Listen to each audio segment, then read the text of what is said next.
Hello, and welcome to Oleh at Large, Aliyah Stories.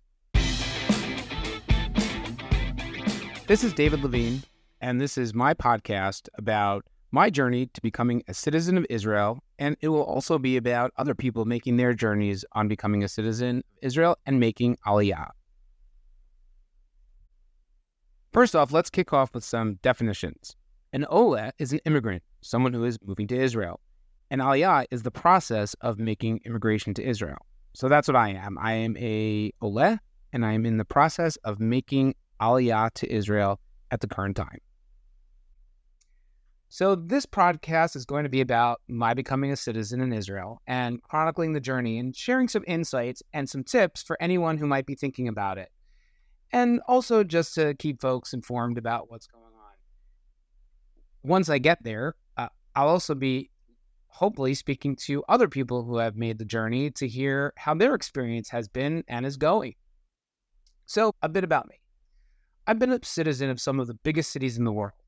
I've lived in Washington, D.C., New York City, Los Angeles, and I'm just wrapping up about 10 years in London. I've made the decision to rebase myself, move myself and my dog to Israel to be closer to my family. And also as a result of the events of October 7th, I feel like this is the best place for me to be and to be able to support my family and be supporting the country as it's going through this challenging time.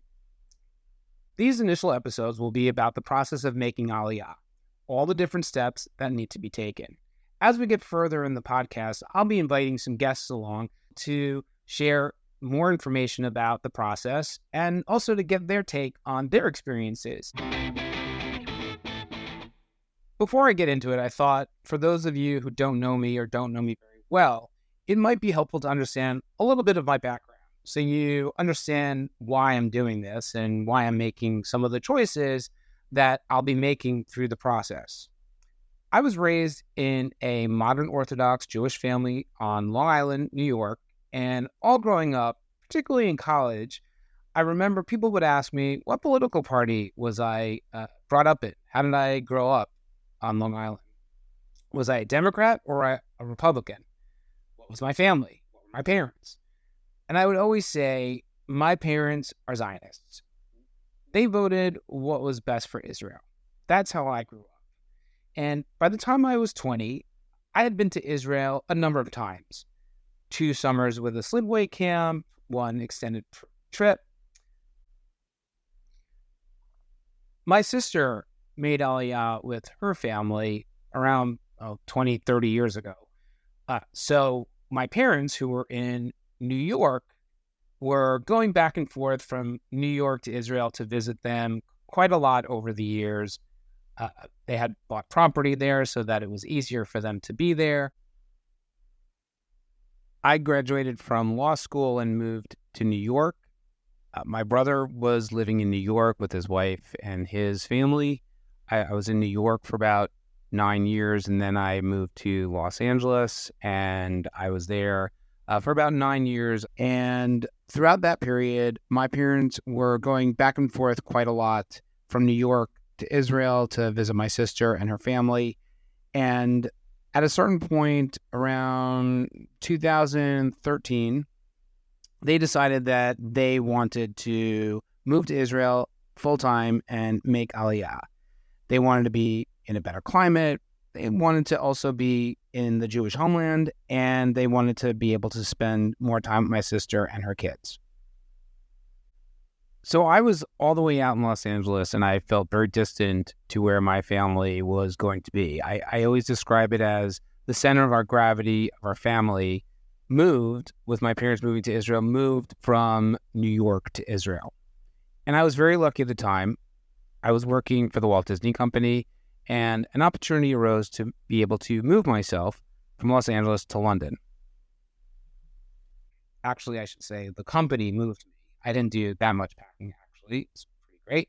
So in the late summer, early autumn of 2013, I unloaded everything that was in my parents' attic in New York, shifted it over to Los Angeles, and then eventually everything got packed up and moved to London, which was great because that put me halfway between New York and Israel. Actually, it's a little closer to Israel from London than it is to get to New York.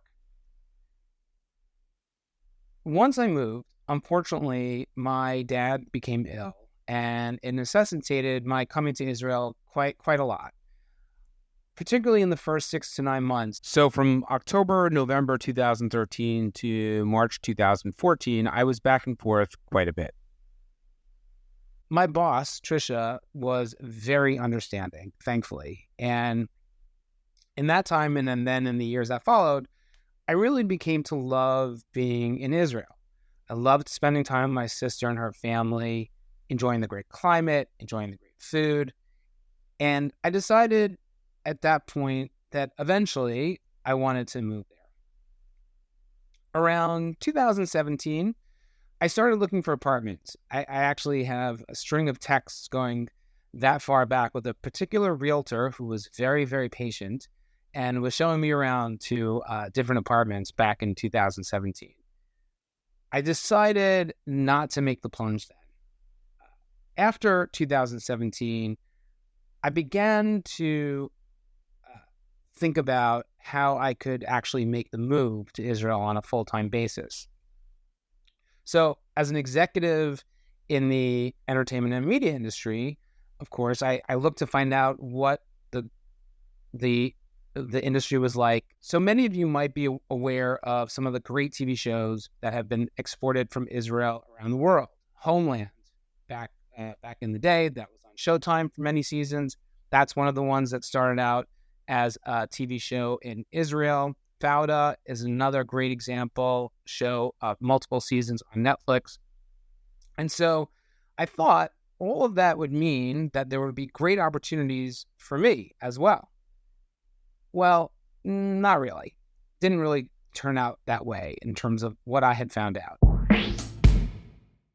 I reached out to some of my colleagues and friends in the entertainment industry in Israel and found out about what it was like. And I learned 3 key things. First off, the industry in Israel for entertainment is small. It's mighty, probably has an outsized effect in terms of exports, but it's small, mighty but small.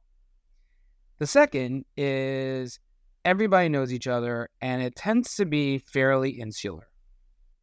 3, all the business is done in Hebrew. The third aspect, doing the business in Hebrew, I could eventually cure, sort of. Probably never to the fluency of a native, obviously. But part of when you move to Israel is learning the language. So I figured at some point I would be able to converse in Hebrew.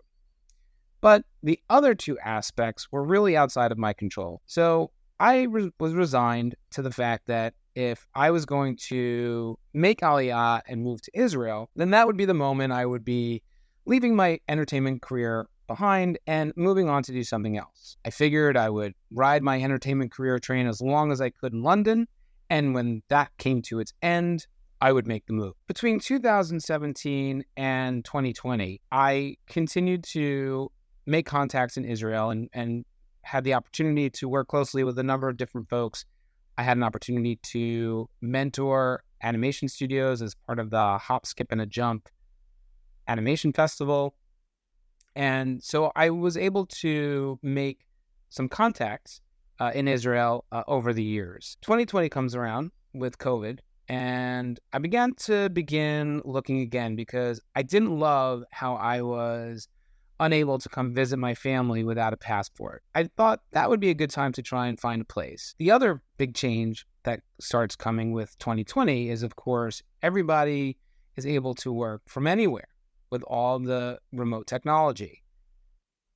That began to open things up a little bit more in my mind. And then we cut to 2022 when I started my own business, Lipo Media, and I began to realize that I could run my business and do my business from anywhere. I was traveling all over the place and working from basically wherever I wanted to.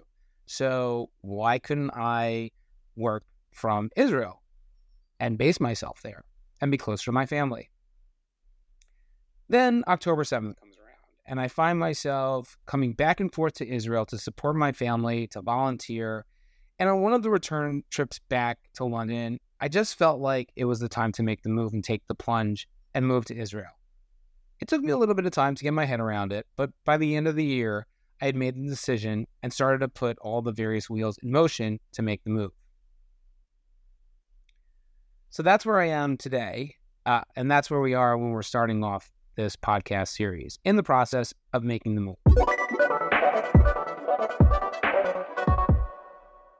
So every episode, we're going to have a word of the day, an Israeli word of the day. And the first word of the day for the podcast series is yalla. I learned this word when I took a trip with my sister and family to visit the different shepherds and communities in the Judean and Samarian desert. We met a Druze shepherd who would call out to his sheep, yalla, yalla, to gather them around. As soon as I heard this, I thought this was a great word to take back with me to wrestle around my two dogs, Ronnie and Lucy. When I got back to London, I would often use yalla, yalla to keep my dogs in line.